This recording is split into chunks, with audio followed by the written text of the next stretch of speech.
Kingpin, you know, anybody that was dealing with knowledge, Food Snakes, De La Soul, Jungle Brothers, Tribe Called Quest. You know, I was always rest in peace, Fife Dog. You know, so I was always influenced by conscious hip hop, even though I was in the street.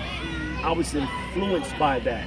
You know, I also give a peace out to my brother Eliyahu. You know, my family know him as Elijah. He was one that actually to influence me on conscious hip hop. You know what I mean? When we used to, you know, young sons living up 700 Park. So, you know, I was always influenced.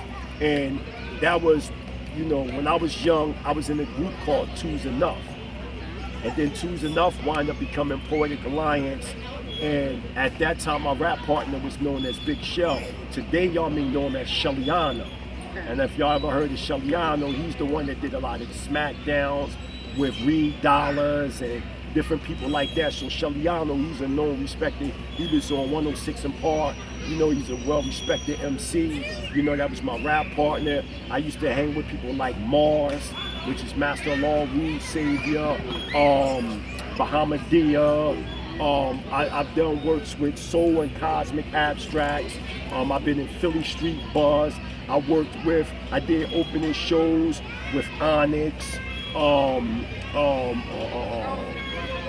J. Rue the Damager. So I've been doing shows way back in the day when I was a part of Poetic Alliance.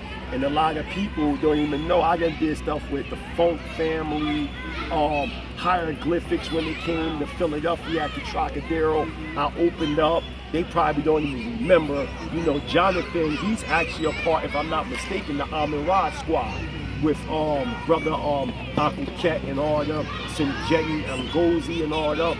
And you know, Far Side, I opened up for Far Side. So I mean, I've been doing things for years and years. So a close friend of mine is Chief Kamachi. So how I got connected with Chief Kamachi is through Killah Priest. And I wound up moving up to Tacoma, Washington. I've always been a Killah Priest fan. When he brought out that Heavy Mental, it was like, boom. What is this now? I'm locked up at the time. I'm like, I judge wisely. That's nothing never surprised me. Lounging. So I'm like, fellas, I'm lively. You know what I mean? So it's like, who is this dude? And he's an Israelite, right? So I just start really going in, right? So in 2008, this at the time, MySpace was popping. So I said, you know what? I go on Killah Priest MySpace. Like, he ain't gonna call me. No, he ain't gonna do that. Yeah. So I wound up MySpacing. Yeah, you know, I didn't become the Mighty Hebrew until early 2009. Okay. I'm still, you know, more Landine teaching and stuff like that in different Israelite camps. So I wound up typing, he calls me at the time he in college. I'm in Tacoma, Washington. So he said, spit a verse. So I said, you sure? He's like, yeah. I spit like a 5-minute, just non-stop. He said, you know what? You want to be a part of G-Cycles? So I'm like, what's G-Cycles? So he told me it's Bronze, Nazareth, different people like that. He said, listen, I need for you to come to Cali. We're going to work on your album. I said, I'm in. He said, you in. But at this time, now I go back to Philly and I get caught up with Sa Netta, the House of Consciousness. So I'm doing all these different interviews. Money is generating, things like that. So he wanted me to be on the album, which he dropped it on his album, which is called The Psychic World of Walter Reed. But when I got locked back up in 2010 for a parole violation for declaring my sovereignty, when I got locked back up, he had to take me off the verse. So the original song was me and Killah Priest. I forgot the person that he actually replaced me on, but I wound up going to Chief Kamachi's studio, dropping that, and you know, they wound up, you know, losing contact with me. But the crazy thing about it, Killah Priest was following me, so he knew, you know, Prince Landine and the Mighty Hebrew was the same people. So for years he was looking for me. So we wind up, you know, reconnecting in 2014, and ever since we've been tight. He introduced me to a mill from Rockefeller, who she's also an Israelite. I've done interviews with her. She's done Shabbat with us, online Shabbat classes. He brought, he linked me with Hellraiser. Come to find out, Hellraiser was following me for years. So it was like I always been there. And the thing is, I didn't know when I debated Sarah Suit Seti and Natural Tahudi at Sinetta, that 3-hour debate.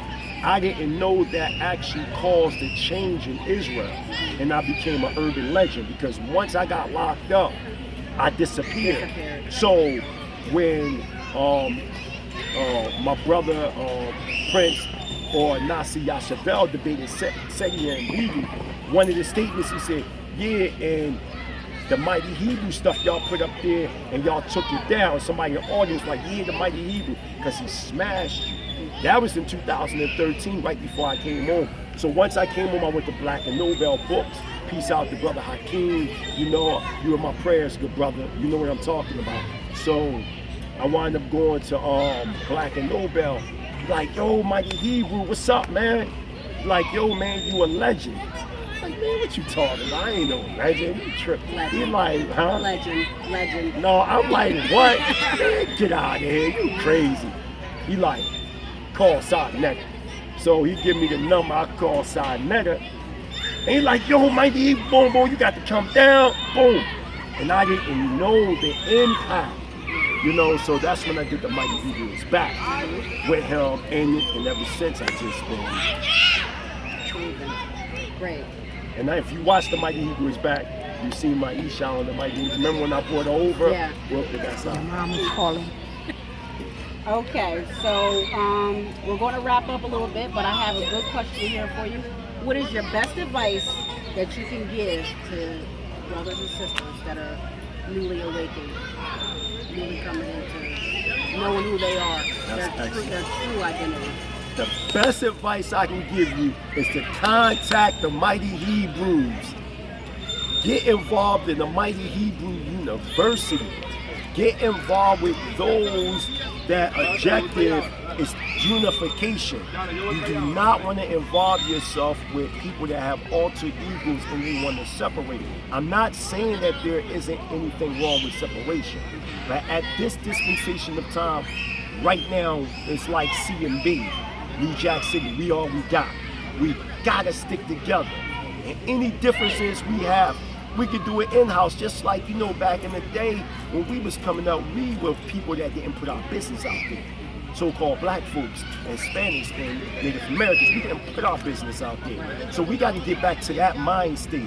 And any altercation you have with your brother and sister is in the house. Right. But if you see your brother and your sister out there fighting, you put the grease on and boom, everybody out there, everybody. Right. You forgot all that. So that's the mind state that we have to come back to.